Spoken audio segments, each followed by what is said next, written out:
Evelina, dabar noriu pakalbėti apie atostogas, vis tiek dar žmonės atostogauja.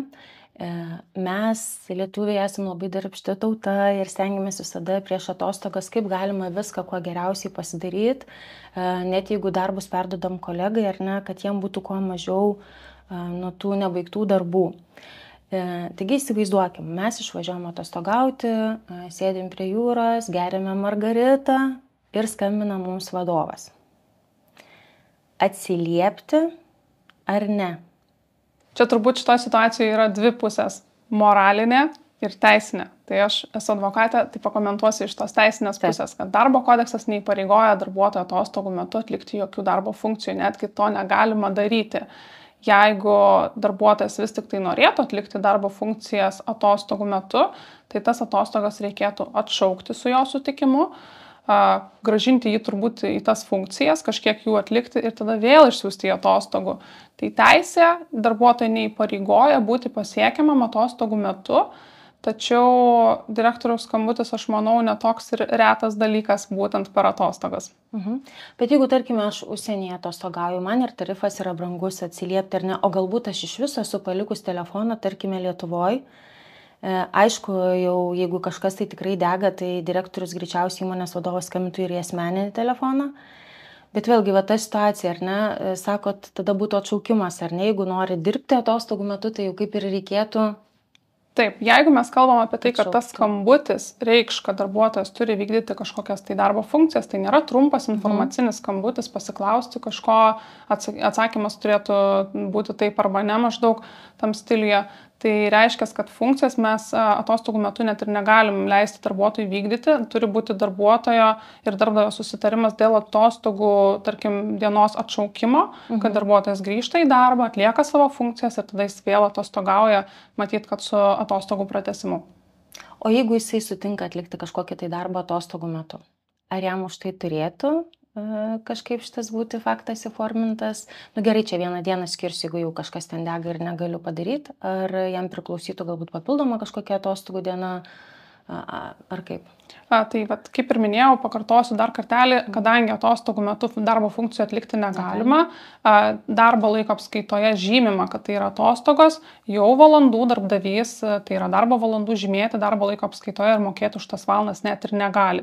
Tai yra būtina, kad būtų dokumentuota darbuotojo kasmetinio atostogų atšaukimas ir tada jisai atlieka darbo funkcijas, tuomet atostogos yra atitinkamai pratęsiamos.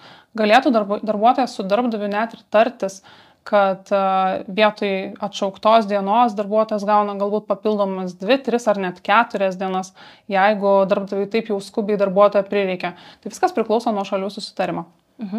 O dabar pakalbėkime apie tą kolegą, kuris lieka Lietuvoje ir mane pavaduoja. Tai kaip yra su pavaduojančiu kolega? Mes prieš tai epizode irgi kalbėjom, kad jo krūvis padidėja ar ne automatiškai tam atostogų laikotarpiu. Ar tai taip pat turėtų būti įforminta kažkaip tai darbo sutartyje? Pavadavimas iš tiesų yra labai kompleksiškas toks dalykas ir labai daug aplinkybių reikia įvertinti, norint pasakyti, kaip tinkamai įforminti pavadavimą. Tai pirmiausia, reikėtų žiūrėti, kas yra parašyta darbuotojo darbo sutartyje. Ar ten yra apibrėžta, kad jis turėtų pavaduoti. Kas yra parašyta jo pareigybės apraše, ar ten yra įrašyta, kad jis turėtų pavaduoti.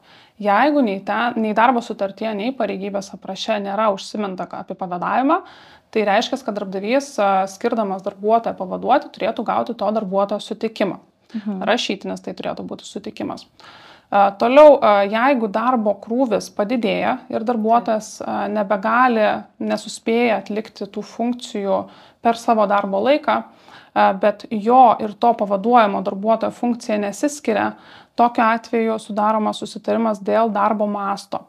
Kai darbo mastas didėja, tai reiškia, kad darbdavys gali paskirti tam tikrą valandų skaičių papildomai, nustatyti atlyginimą už tas papildomas valandas, atliekant tą papildomą, tiksliau, tą pačią funkciją, kurią darbuotojas šiaip atlieka, bet pavadavimo metu ta funkcija reikalauja daugiau valandų. Tai darbo masto susitarimas būtų reikalingas būtent tokioje situacijoje.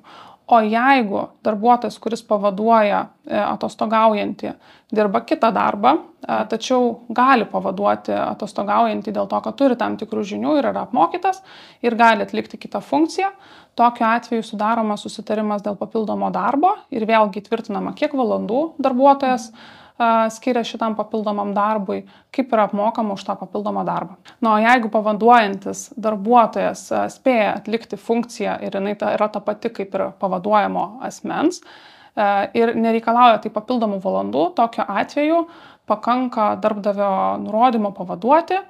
Čia vėlgi atkreipiant dėmesį į tai, ar yra įrašytas pavadavimas darbo sutartyje ar pareigybės apraše. Tai jeigu yra įrašyta ir darbuotojo darbo valandos neprasitęsia, tuomet pakanka, kad vadovas paskirtų pavadavimą. Supratau. Ačiū. Ačiū.